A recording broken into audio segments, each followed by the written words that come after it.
La iglesia me aburría, la iglesia me parecía un sitio en el que se perdía el tiempo, un lugar para fracasados, para aburridos, para señoras mayores, para gente que no tenía otra cosa que hacer, ¿no? En ese momento es como que se te abre la percepción de lo que es tu vida, del vacío inmenso que era mi vida. Y fue una experiencia muy desagradable. Y me puse allí delante y dije, tú no eres más que una estatua de piedra. Tú no eres una madre, es mentira. Esto es un cuento de esta gente, o sea, no tienen otra cosa que hacer y bueno. Amigos, ¿qué tal? Seguimos en este cambio de agujas con Jesús García, que lo tenemos aquí. Se nos había quedado Jesús García contándonos, bueno, ese pequeño reproche que le había hecho a la estatua de piedra que representaba a la Virgen, y nos comentaba que el padre Carlos le había dejado un libro. Acerca de ese libro nos va a seguir hablando Jesús. Jesús, cuéntanos. Es un libro impresionante. Desde la primera frase hasta el último punto y final, es un libro que te habla, sin tú saberlo, de cosas que tienen que ver contigo. Entonces entras, o mejor dicho, entra ella en tu conocimiento, en tu conciencia, en tu corazón. Empieza a enredar ahí y ya te digo que desde la rebelión empiezas un poco a notar que el corazón te palpita más fuerte por leer aquellas historias. Y dices, jolín, si yo tenía que estar enfadado, ¿no? Bueno, al poco tiempo yo volví al trabajo, empecé a trabajar por esas fechas en un periódico que existía entonces, que era el Semanario Alba, un periódico de diario católico. Y un día, estando allí en la redacción, vi en una página del periódico un anuncio que ponía mensaje de la Virgen en Medjugorje.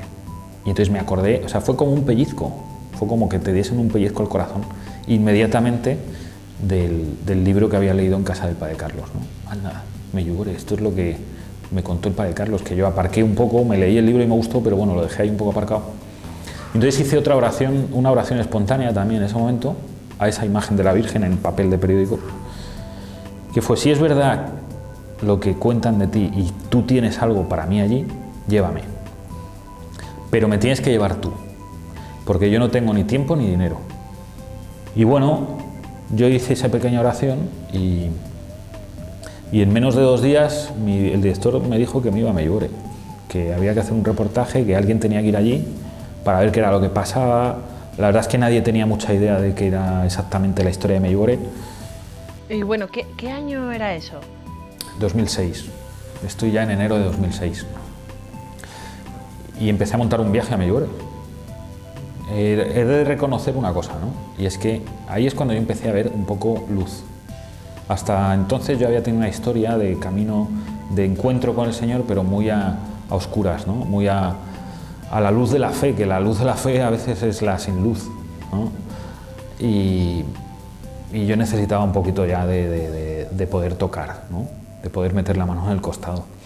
Y me di cuenta, digo, aquí está pasando algo. O sea, fue la primera vez en mi vida que yo vivo la experiencia de hacer una oración y que sea respondida casi en tiempo real, como si fuese por WhatsApp. Bueno, organizamos un viaje, vino un compañero conmigo. Él no era periodista, él era del departamento de marketing. Y lo que hicimos, como era una realidad tan compleja y complicada en Bosnia, que es un idioma que se habla croata, que es un país que se habla croata, la cosa era peliaguda, o sea, no sabíamos si nos estábamos metiendo en una locura, en una secta, en un engaño, en una estafa. Entonces, por ser prudentes, lo que dijimos fue: mira, vamos a ir en una peregrinación organizada, y lo que hacemos en principio, como toma de contacto, es un reportaje de la peregrinación, y bueno, y ya veremos qué más, ¿no? Entonces nos apuntamos a esa peregrinación y llegamos a Medjugorje el 25 de marzo de 2006. Yo llegué con un morbo tremendo por ver a los videntes, por estar con ellos durante una aparición. A mí todo esto me parecía, no sé, pues el mayor... O sea, yo decía, esto es que no puede ser. Mi compañero iba mucho más reacio incluso, ¿no? Él iba, por así decirlo, convencido de que aquello era una estafa, ¿no? A las 3 horas de estar en Medjugorje, esta inquietud de ver a un vidente, estar en una aparición y de ver algún milagro llamativo, que eran mis inquietudes, habían desaparecido. Tú cuando llegas allí, lo que tú vives es que empiezas a formar parte de algo que tú no controlas, que no controla mano humana ninguna, y que te lleva hacia Dios, te lleva a la oración, sin tú quererlo. Cuando tú te quieres dar cuenta, Medjugorje, estás rezando como el comer, con necesidad, con gusto, como el comer, ¿no? Cuando tú tienes hambre y te preparan un buen cocido, tú llegas y comes con gusto y con alegría y con ponme más y dame pan y ponme vino, ¿no? Pues así te comes allí la oración. Y te das cuenta y dices, mira, esto no me ha pasado nunca, o sea, ¿esto qué es? Esto es muy raro, ¿no? Esto sucede más allá de entrar en porque se aparece la Virgen o no, que yo no lo sé. Y eso, de ser verdad, en quien tiene impactos en los videntes, que son los que la ven. Pero yo no vi a la Virgen y sin embargo sí que me pasó esto, ¿no? ¿Por qué? Porque ahí hay una gracia especial de Dios, ¿no? Eso es irrebatible. Eso más allá de entrar a hacer un estudio, una comisión y tal, eso a mí me pasó. Y como a mí, a muchísima gente, ¿no? Que no se aparece la Virgen me parece fenomenal. A mí, hoy encantado, ¿eh? Como yo no la he visto nunca, tampoco la voy a echar de menos, ¿no? Ella se hizo presente de otras maneras que no fue viéndola, ¿no? Con ese gusto, deseo, inquietud, necesidad satisfecha de oración. Necesidad satisfecha de oración. Que yo nunca había tenido ni necesidad ni satisfacción. Y ahí empieza otro color, ¿no? La vida da la vuelta, ¿no? Yo la experiencia que yo viví en Medjugorje fue de la presencia de Dios, de la existencia de Dios, una experiencia tangible. Y yo me di cuenta de que yo tenía muchísimos conocimientos sobre la fe, muchísima formación, yo me sabía los mandamientos de Dios, de la Santa Madre Iglesia, las obras de misericordia, los pecados capitales, las virtudes teologales, y nunca me había servido para nada, eran como elementos de adorno en una vitrina vieja y polvorienta. Y en Medjugorje esos adornos, esos jarrones viejos, cobran vida, se empiezan a mover, empiezan a volar por la habitación. Y claro, te cambia, ¿no? De repente ahí dices, necesito, quiero estar con el Señor. No quiero que pase de aquí a que me muera ni un solo minuto en que me lo pierda. ¿Qué pasó a la vuelta de Medjugorje? Pues mira, el don que recibí allí me lo traje a casa. Eso te quería yo preguntar, ¿cómo fue esa vuelta? ¿Cómo es la vuelta a casa? Yo tuve un regalo inmenso y es que ese primer viaje lo hice con este compañero, con Gonzalo. Gracias a Dios, porque a la vuelta pudimos compartir, ¿no? Y contrastar todo lo que nos estaba pasando, que es que era tanto. Ver cosas asombrosas son nada con el asombro que te produce la presencia de Dios en tu corazón. O sea, es que ya, una vez que tú vives eso ahí, aquí dentro, mira, o sea, lo de que se mueva el sol o no se mueva, lo de que es que ya todo es un milagro, o sea, el sol en sí ya es un milagro, la noche es un milagro, el tener una conversación con alguien. Entonces, que una persona se levante una silla de ruedas, de verdad, dices, bueno, es que esto es lo que hace el Señor, es que esto es el Señor. Es que lo que no es el Señor es que no se curen los enfermos.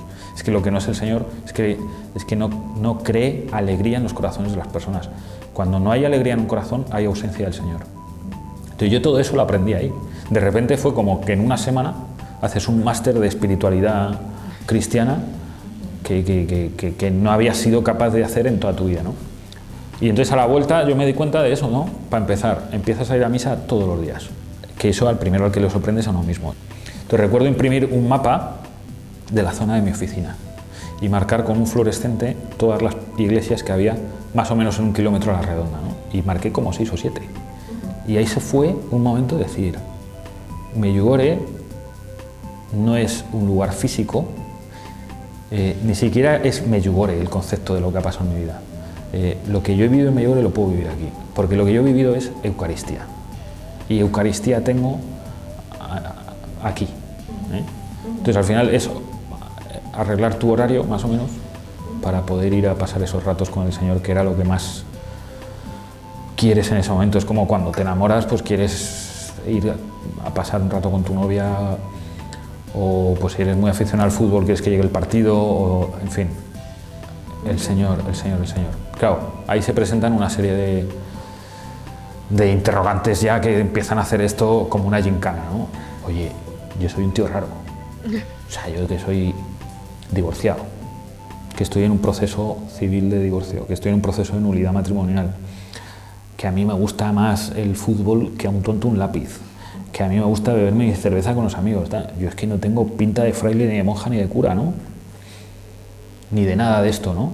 Luego te das cuenta que es que ese estereotipo también es falso. O sea, es que a las monjas también les gusta el fútbol, o no, o les gusta tomarse una... Sí, o sea, bueno. Quiero decir que...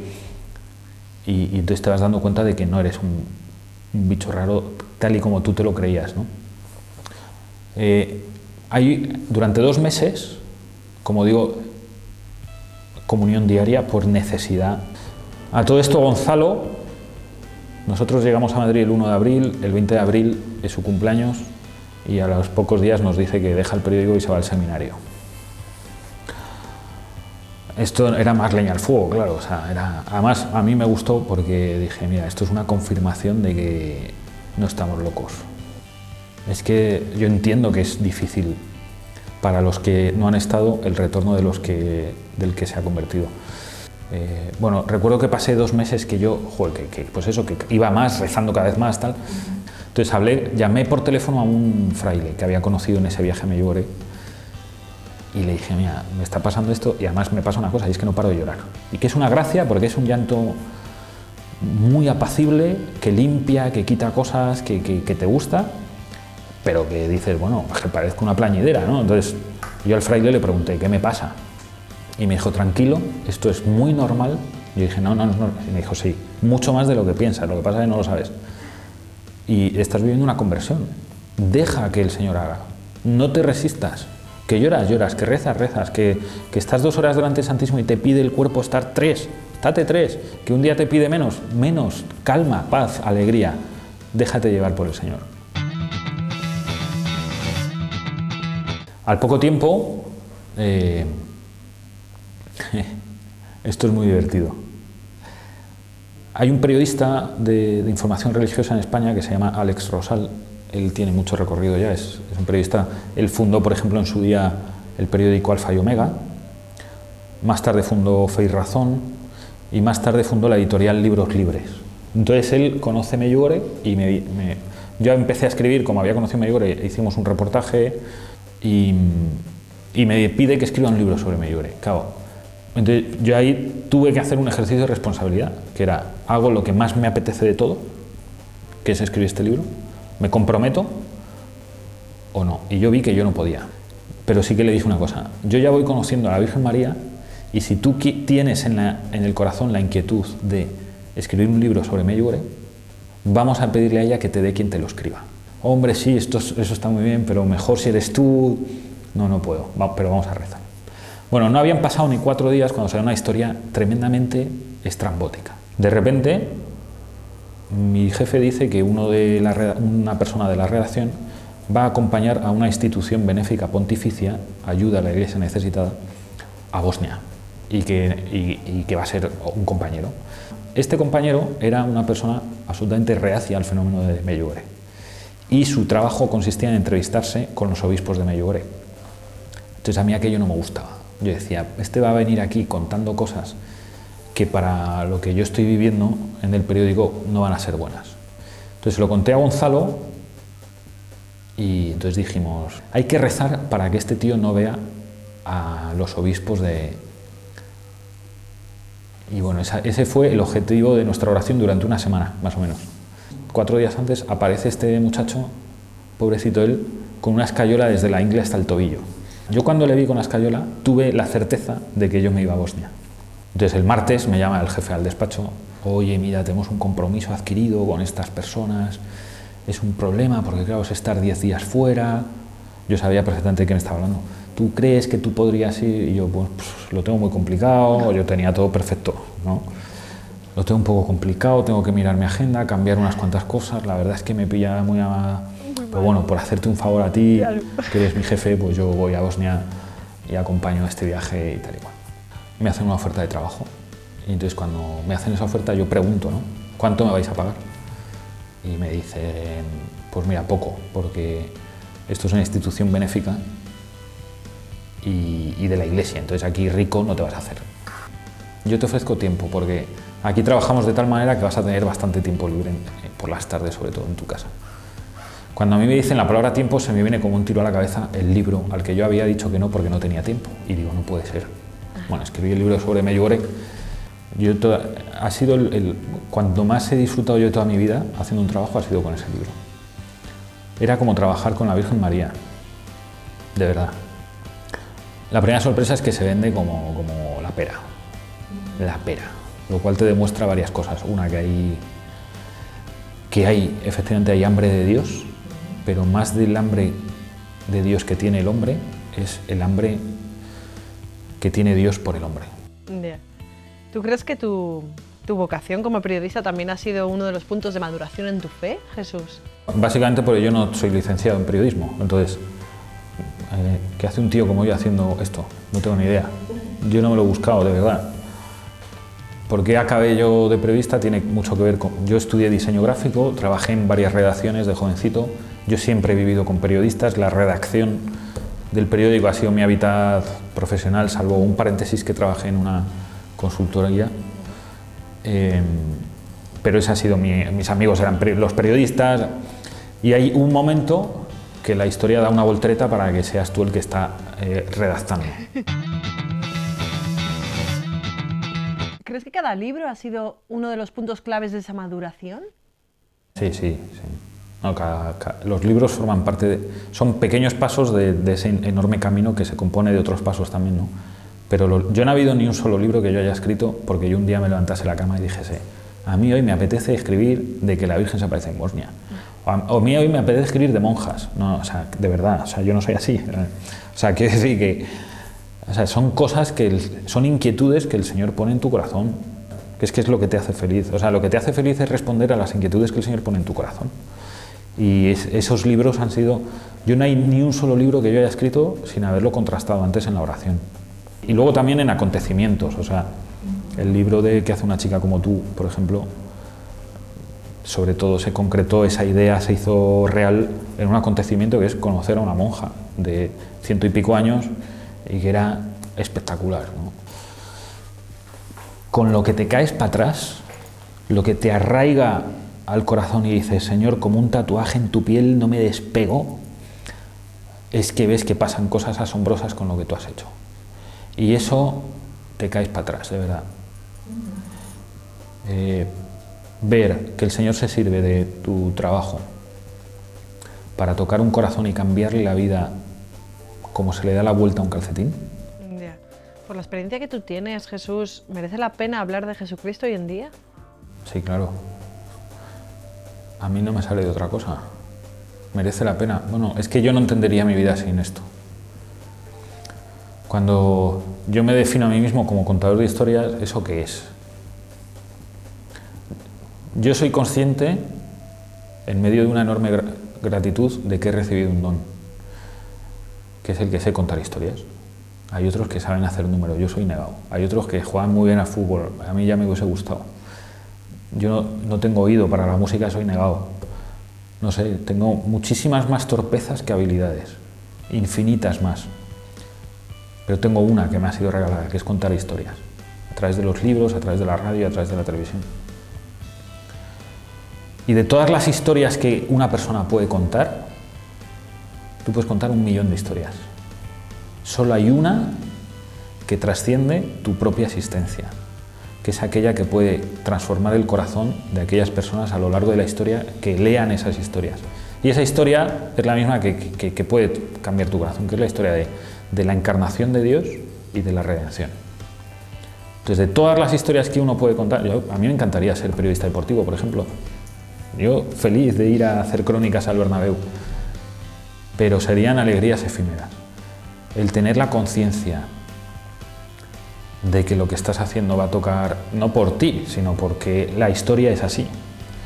Decía Miguel Ángel, ¿no? Cuando esculpió la piedad, la gente decía, qué maravilla, y decía, la imagen ha estado siempre ahí, yo solo he hecho quitar la piedra que sobraba, ¿no? Con esto pasa igual, esa historia está ahí, ¿eh? O sea, yo no me he inventado nada, yo no he descubierto la pólvora, la historia de la redención está ahí. En tu mano está que se haga vida, A lo mejor es escribiendo libros, a lo mejor es dando conferencias, a lo mejor es dando charlas, a lo mejor es construyendo un edificio, a lo mejor es dando la papilla a un bebé, a lo mejor es haciendo un viaje fantástico, a lo mejor es yendo a visitar a tu madre a la residencia de ancianos. Pero que se haga presencia en tu vida la existencia de Cristo.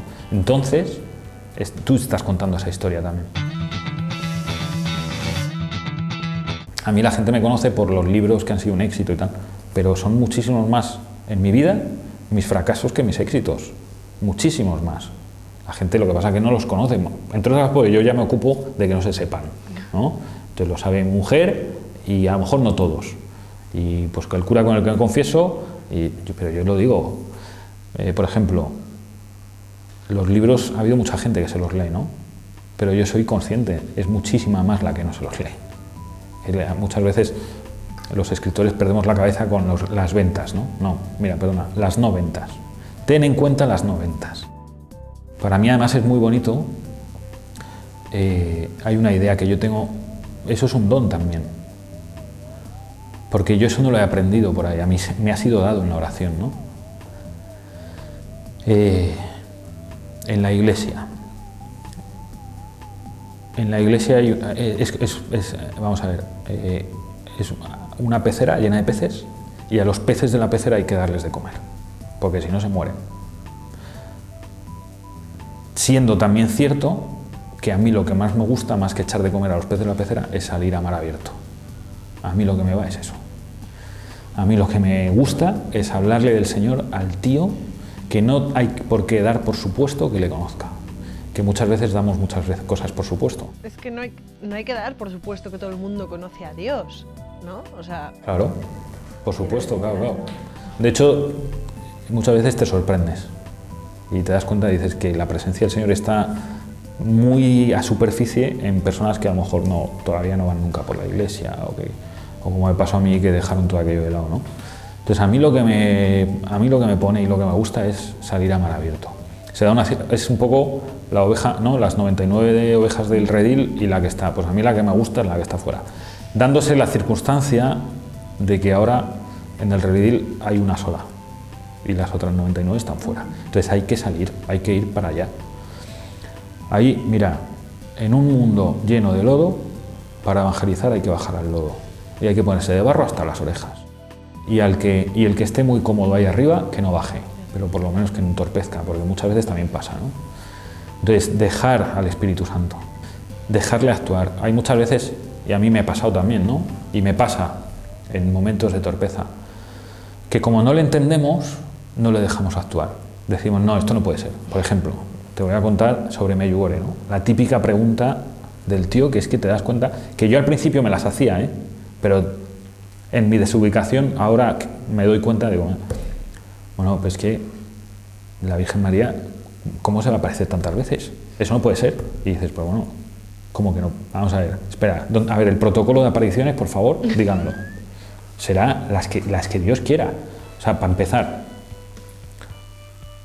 yo sí parto de la base, de la idea de que Dios se hizo hombre, yo ya me creo todo. Porque si yo fuese Dios, yo no me habría hecho hombre en la vida.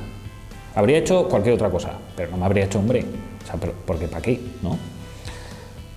Nosotros nos creemos cosas como la encarnación, ¿no? Ya lo he dicho. La resurrección. Bueno, y no solo la de Cristo, la de Lázaro, la de la... Pero bueno, vamos a dejarlo solo la de Cristo. Venga, hombre, o sea, no puede ser, ¿no? Pero nos lo creemos, hemos recibido... Porque Dios, pues todo lo puede, ¿no? ¿Por qué no va a tocar un corazón? ¿Por qué no se va a aparecer la Virgen? ¿Por qué no va a soplar en esta dirección? O sea, no le pongáis vallas. ¿Por qué nos creemos?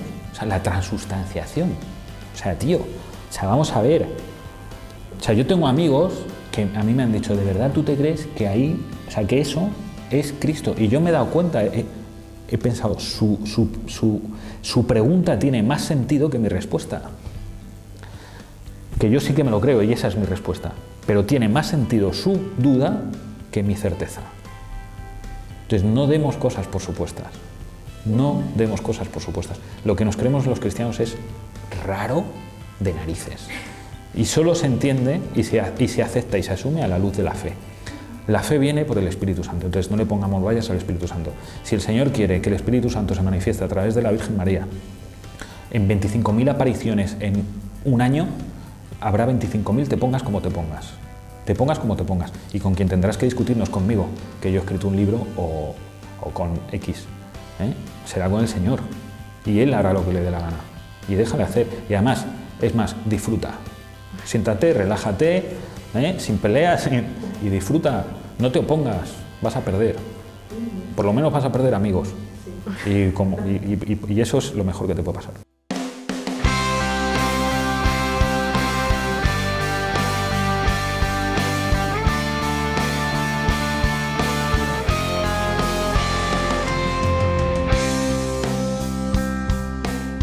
Ay, Jesús, que tenemos que ir terminando, cachis.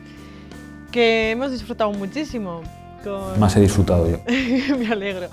Y esperamos que el Señor pues te siga dando ideas y te siga... para escribir esos libros y que mueva corazones. Y que las sepamos aterrizar a mí, que me acompañen con la oración, que la necesito. Y yo no soy el ejemplo de persona más rezadora del mundo, pero sí de mendicante. Entonces pido mucho. Pues rezaremos, amigos. Jesús, muchísimas gracias. Nos quedamos con un montón de frases, pero cuando hay ausencia de alegría, hay ausencia de Dios. No demos vueltas a todo. Es que es verdad, no peleemos, no... Bueno, vosotros me entendéis. ¿Estáis tristes? ¿Estáis apagados? ¿Todo lo veis negro? ¿Estáis en un pozo oscuro ahí metidos? Hay ausencia de Dios. Y otra cosita que hace tiempo que no digo, Jesús hace mucha referencia al Evangelio, a hacer casetitas evangelizadoras, y mira que hacía tiempo que no decía yo esta frase. Hay que meterse en el lodo, es verdad, hay que meterse donde uno ni siquiera se imagina, hay que ser valientes, mira que os pido veces que seáis valientes, evangelizad, meteros en el lodo, sed valientes, ¿vale? Proclamad la palabra de Cristo y decid, yo amo a Cristo, ¿y tú? No, bueno, pero ya lo amarás. ¿Soy un bicho raro? Bendita rareza. Amigos, nos despedimos. Hasta la próxima. Gracias por estar ahí.